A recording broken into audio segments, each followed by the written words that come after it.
went through school and finished law school, came back to the area where I grew up in, and I started practicing law. And things went very well. I thought life was getting better every day. The practice was nice, the financial rewards were good. And then I got a call from a friend who challenged me as to my worldview, my thinking about life. He said that, you are not going to have this opportunity much longer because you're probably going to get married. I wasn't married at the time, didn't have children, didn't have a roommate. And he said, with this amount of time, this would be an excellent time for you to review what you think about life. I called him back the next day, shocked that he would even make these types of challenges to me because, I thought life was fantastic. But I did concede to him that I didn't know everything about the scriptures. In fact, I knew very little, and that I could find out more about science as well to bolster what I thought about the natural explanation to everything. So I said, I'll give it a shot, and I'll pick up some books at the library on science and pick up a copy of the scriptures, and I'll start reading. Now, I think it helps in the case you make today that you don't do anything in half measures. And maybe the other significant thing is that you didn't allow anyone into this process. You just focused in on this solo mission to discover, were you looking for truth? Were you really looking for truth? Well, at the beginning, I really was not looking for truth. At least I thought that I was, but my prejudices were so thick, so encompassing of what my thought process was, that I really did not look for truth. In fact, I had to have a self-conversation about that and try and peel back my prejudices so when I read something, it could stand for itself. The evidence could speak for itself. But I also learned some things very early on in this investigation, so I turned from a casual reader into an investigator, particularly from science. I learned from elementary school that the planets circulate or orbit around the sun, but I never paid attention to how precise that system really is and how each planet had the exact size, traveling at the exact speed, at the exact distance away from the sun, so that they would perpetually orbit around the sun, as opposed to flying off into the galaxy or spinning into the sun. And when all 8 of these planets had that type of relationship to the sun, I thought, this is so complex, so amazing, so precise, that it defies a natural explanation. And from there, I even wondered, what else did I not know that I needed to know about science? And that's when I turned into an investigator. Something kept you going, Michael. Kept you probing. It became more interesting as it went and more scary as it went, because I felt like I was getting closer and closer to something that would radically change my world. But then when I finally came to the point of realizing it was more likely than not that I was a created being, that everything changed. It's like the walls of my prejudices started falling down. Any last crumbles would have come to the ground at that point. And then a few weeks later, I determined that that creator was the creator that's spoken about in the scriptures. What did you do? Well, I took a few weeks without telling anybody what was going on, or that I had come to these conclusions, and just talked to God, first asking for forgiveness for everything that I had done and said before that point, and entering into a relationship with Him. And finally, without having a prescriptive time frame, I just came to the point where I was confident enough that I could tell my family and my friends what had happened. You were concerned about the friends. Well, I think I knew what was going to happen. I predicted to myself that my social structure was about to change dramatically.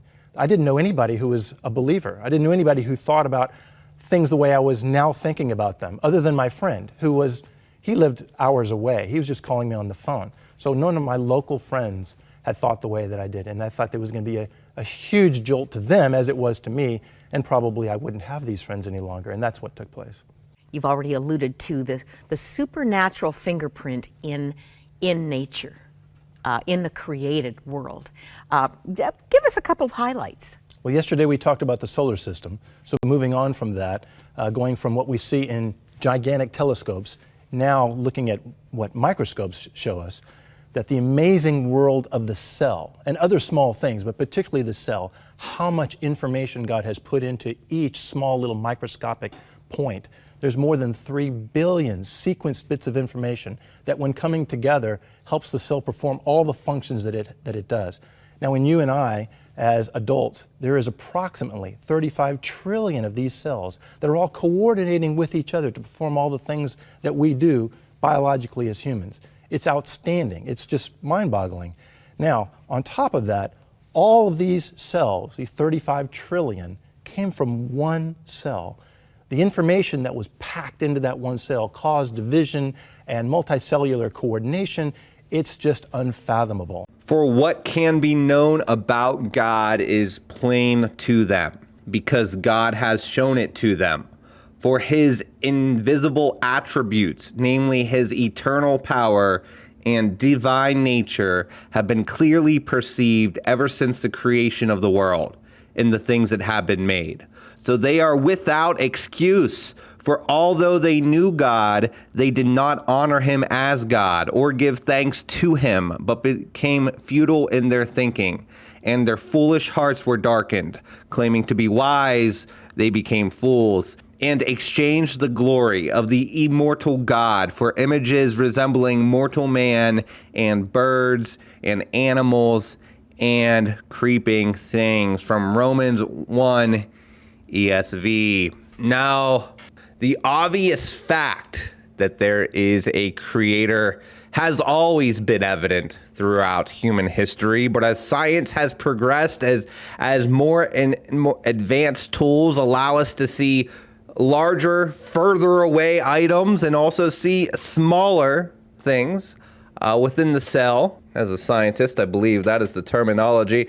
But as these things allow us to see into the cell, and as we see things at the DNA level, we understand that the very first single-celled organism would have had to have had DNA. It would have had to have had sequenced bits of information which told that cell how to act, making it all the more ridiculous to think that this code, which atheists might say is not a code, they might say that sequenced bits of information which tell the cell how to act are not code, but nonetheless, this code originated then as life originated. This code, the DNA code, originated as cells originated, from whence cometh this organized information. These organized sequences of information, which would be within even the simplest of cells. From whence cometh, came from the designer. In John 1, in the beginning was the Word, and the Word was with God, and the Word was God. He was in the beginning with God. All things were made through him, and without him not anything was made. Christ is King, and every knee will bow. Absolutely.